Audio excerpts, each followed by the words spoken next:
और मेरे पास वो सबूत मौजूद हैं। मुझे कत्ल की धमकियां, गोलियां मार देंगे, तेरी टांगें तोड़ देंगे, तेरे ड्रामे बंद, तेरा ये बंद, तेरा वो बंद, मैं तेरी रोज खबर चलाऊंगी इसी ये चैनल पे, तुझे मैं गंदा करूंगी, मैं तुझे नंगा करूंगी। ये बहुत बहुत बड़े बड़े गंदे मैसेज मुझे आए हैं। अगर मेरे बच्चों को कुछ होता है, मुझे कुछ होता है, तो इसके जिम्मेदार ये होंगे, और पंजाब पुलिस होगी, और हमारे हुकूमत के इदारे के जो बड़े सरबराहान हैं ये वो होंगे। ठीक है, मुझे पता है यहाँ इंसान की कोई कदर नहीं है। 35 साल में मैंने कुछ नहीं मांगा कभी गवर्नमेंट से। मैं प्रेस क्लब के आगे यहाँ अपने आप को आग लगा लूँगी, या गवर्नर उसके असेंबली हाल के आगे अपने आप को आग लगा लूँगी। मैं बेवा औरत हूँ, मैंने 15 साल हो गए मेरे शौहर को गए हुए, मैंने माँ भी बन के पाला और बाप बन के भी पाला। मेरी बड़ी मेहनत की कमाइयाँ हैं ये। मेरे पास दौलतें नहीं हैं, मेरे पास सिर्फ यही दौलतें हैं। अगर इनको कुछ हो गया तो मैं अपने आप को उधर आग लगा के मर जाऊँगी। अस्सलाम वालेकुम नाज़रीन, मैं हूं आपका मेज़बान मियां अब्दुल्ला। आप देख रहे हैं नूरे पाकिस्तान। नाज़रीन, इस टाइम मैं मौजूद हूं स्टेज की दुनिया की नामवर फनकारा, जिनको अरबो अजम जाना जाता है, जिनके काम को सराहते हैं लोग, और इनकी जो खिदमात हैं स्टेज के लिए, इनको फरामोश नहीं किया जा सकता। नाज़रीन, इनके साथ एक जुल्म की दास्तान हुई है कि इनकी बहू और इनके बेटे पर एक झूठी FIR दर्ज हुई है।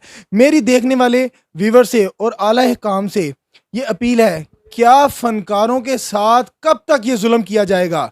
कभी फनकारों को गोलियां मार दी जाती हैं और कभी उनको कत्ल की धमकियां दी जाती हैं, कभी उनके दरवाजों पर फायरिंग की जाती है और कभी उनको कत्ल कर दिया जाता है। आपदा बेग साहबा मेरे साथ मौजूद हैं, जो मलका स्टेज का खिताब। इनसे पूछते हैं कि इस टाइम ये किस दुख और तकलीफ के साथ गुजर रही हैं। अस्सलाम वालेकुम। वालेकुम अस्सलाम। मैडम, क्या हाल है आपका? मैं ठीक। मैडम, मुझे बताएं कि ये मामला क्या है, क्यों आपको कोई कत्ल की धमकियां दे रहा है?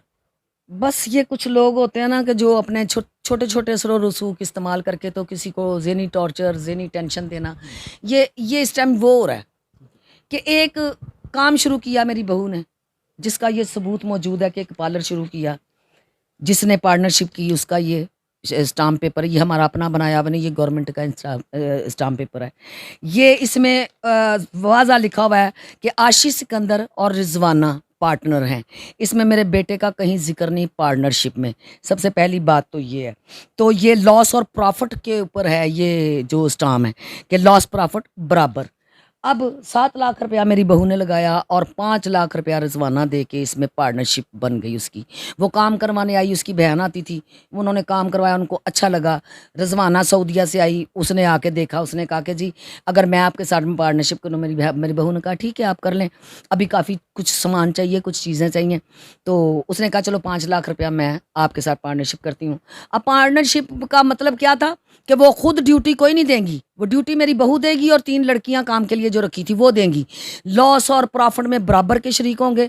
जो लड़कियों की तनख्वाहें निकाल के, किराया निकाल के, बिल निकाल के, रोज़ के खाने पीने का वहाँ से सामान निकाल के, सब कुछ अखराजात निकाल के, जो बचा करेगा 50-50। वो मेरी बहू ने कहा कि चलें कोई बात नहीं, हम ऐसे कर लेंगे, आप मेरी बहनें हो, मैं भी आपकी बहन हूँ, चलो मिल के काम करते हैं।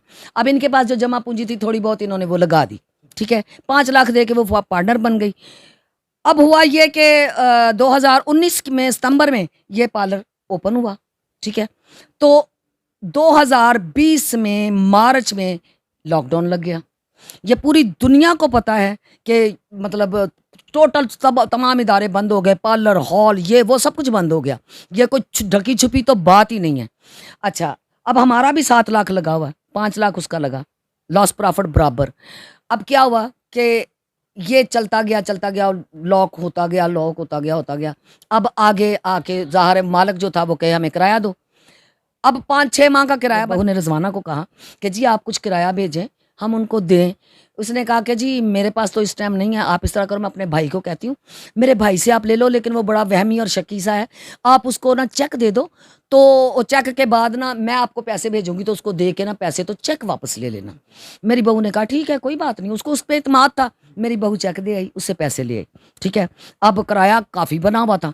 अच्छा, वो 90,000 के 93,000 का चेक था मेरा ख्याल, वो हो गया। ठीक है, उसके बाद पार्लर रन नहीं हुआ। लॉकडाउन हुआ रहा 6 माह, अंदर सामान पड़ा तबाह हो गया, मेकअप, कलर्स। वो एक डब्बा मेरा बेटा लेबॉर्ट्री पे लेके गया, उन्होंने कहा जी ये डैमेज हो चुके हैं कलर्स, ये अगर आप किसी को भी लगाएंगे, ये मेकअप किसी को भी लगाएंगे, ये गर्मी में ये बंद रहा है तो ये ख़राब हो गया, ये आप इस्तेमाल नहीं कर सकते। वो कम से कम 3.5-4 लाख रुपए का सामान जो था ना वो हमने वेस्ट किया, फेंका। अब हर चीज़ को वो हमारे बड़े कहते थे कि पहले चट्टी फिर हट्टी फिर खट्टी, कि पहले शुरू करके काम एकदम से कोई भी नहीं चलता, 2-3-4-6 महीने तो रनिंग में चाहिए ना। तो अब थोड़ा सा ये है कि वो बड़ा अच्छा 3-4 माह में ही बड़ा अच्छा रन कर रहा था, जगह बहुत अच्छी थी, लेकिन नसीब बुरे कि ये कोरोना की वजह से, लॉकडाउन की वजह से, कोरोना की वबा में पूरी दुनिया उस टाइम लॉकडाउन हो गई। हम तो कोई चीज़ ही नहीं, लोगों के करोड़ों के बिजनेस तबाह हुए हैं, तो ये तो 10-12 लाख रुपए की चीज़ है। अच्छा ये हो गया। अब ये जब 6 माह गुजर गए, इन्होंने पैसा कोई नहीं दिया, इसके भाई ने, इन्होंने उसको कह के तो इन्होंने हमारे पे वो ना वहाँ रिपोर्ट लिखवा दी मुगलपुरा थाना में, मेरे बहू और मेरे बेटे के खिलाफ। वहाँ भी इसने दोनों को बीच में रखा, हालांकि मेरे बेटे का इसमें कोई ताल्लुक नहीं था। वहाँ उसने ऐसे ही ने बुलाया, ये गए दोनों मियाँ बीवी, इन्होंने बैठ के उनसे ना 2 माह का टाइम लिया कि ज़ाहिर है इस बेचारे का कोई कसूर नहीं है, इसने तो दिए थे, अब हमें उसने नहीं भेजे तो हम क्या करें। उसने कहा कि जी मैं नहीं जानता, मेरे पास आपका चेक है, मैंने चेक पे आपका पर्चा करवा दूंगा। खैर इन्होंने रिक्वेस्ट उनको की, 2 महीने का टाइम लिया, पता नहीं कैसे कैसे। जिस दिन अगले दिन का लास्ट डे था तो मेरी बहू और बेटा रात के 1 बजे तक 2 बजे तक सड़कों पे बैठ बैठ के रोए हैं, ये मुझे पता है। मेरा कलेजा फटा है, मेरे पास होता मैं दे देती। रात के 2:30 बजे ये मेरे बेटी बड़ी के घर गए हैं, मेरे दामाद के जाके पाँव पड़ गई मेरी बहू कि भाई आप मुझे बेटी कहते हो तो आप मेरी ये मदद करो वरना कल मुझे रेस्ट कर लेंगे। मैं क्या करूं, मेरा चेक है। मेरे दामाद ने वो पैसे निकाल के कहा कि तू मेरी बेटी है, रो ना मेरे घर में आके, ये ले पकड़, तू जा जाके उसको पैसे दे। अगले दिन मैं गई हूँ, मैं जाके, मैं सिकंदर के साथ गई हूँ, जाके इनको पैसे दिए हैं, वो इनसे चेक वापस लिया। इस तरह पहले तो इसने ना वो रकम ऐसे निकलवाई चालबाजी से। उसके बाद क्या हुआ है कि फिर इसने क्या किया, ये मुख्तलिफ बदमाशों के फ़ोन, मुख्तलिफ लोगों के फ़ोन, मुख्तलिफ तड़ियाँ खिंच जाता है बंदा। फिर एक दिन इसने इसी तरह बदमाशों का फ़ोन किया तो सिकंदर ने आगे से फिर गालियाँ निकाली। इसने कैसे कहा ये बदमाशों का मुझे फ़ोन करवाती, मेरा इसमें क्या ताल्लुक है। इसके बाद ही अब इसने फिर ये थाना गिला गुजर सिंह दरख्वास्त दी। 2 दफ़ा मेरा बेटा गया, ना SHO मिला ना ASI मिला। तीसरी दफ़ा जब इन्होंने बुलाया तो मेरा बेटा कसूर से आगे गया हुआ था, वो किसी का मेकअप का सामान डिलीवरी था वो भेजना था, तो वो देने के लिए गया हुआ था। वो दूर था बहुत। उन्होंने कहा कि जी 6 बजे आप 6 से 6:30 बजे के दरमियान यहाँ हो। तो उसने कहा कि भाई मैं बहुत दूर हूँ, मैं जल्दी नहीं आ सकता, मेरी मजबूरी है, मैं कल आ जाऊँगा।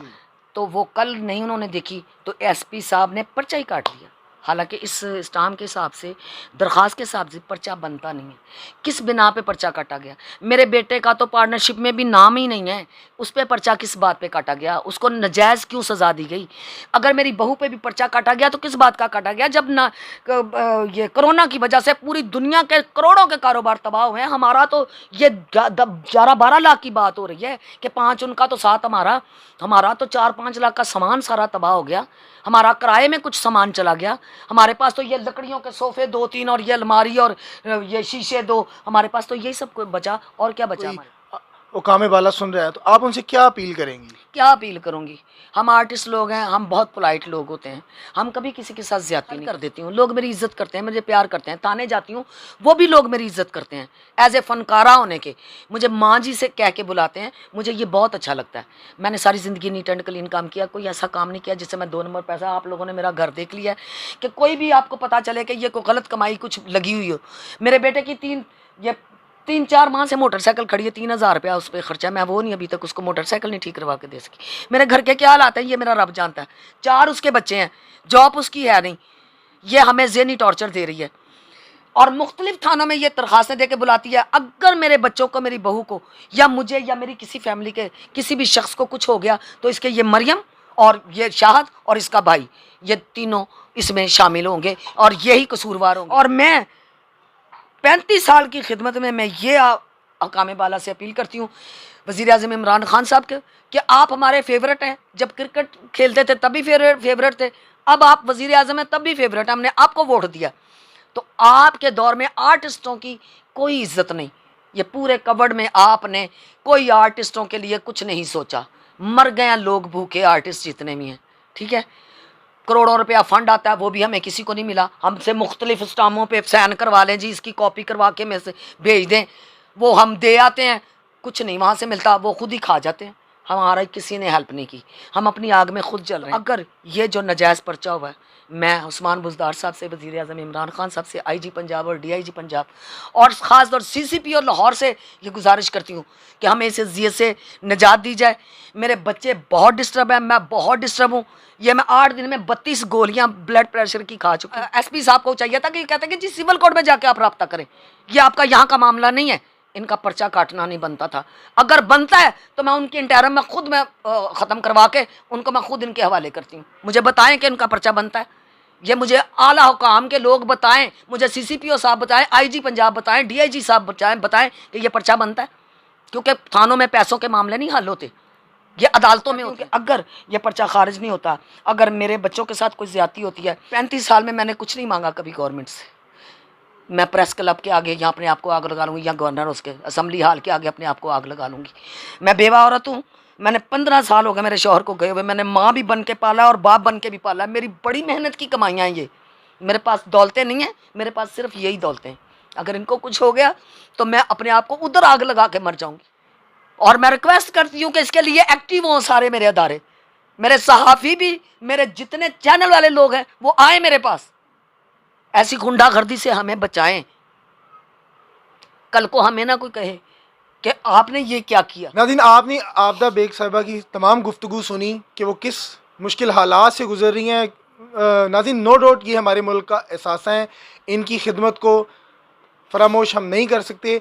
इनका कहना है कि इनकी बेटे के ख़िलाफ़ जो FIR दर्ज की गई है वो ख़ारिज की जाए। अगर वो ख़ारिज नहीं की जाती तो ये प्रेस क्लब के सामने खुद सोजी कर देंगी।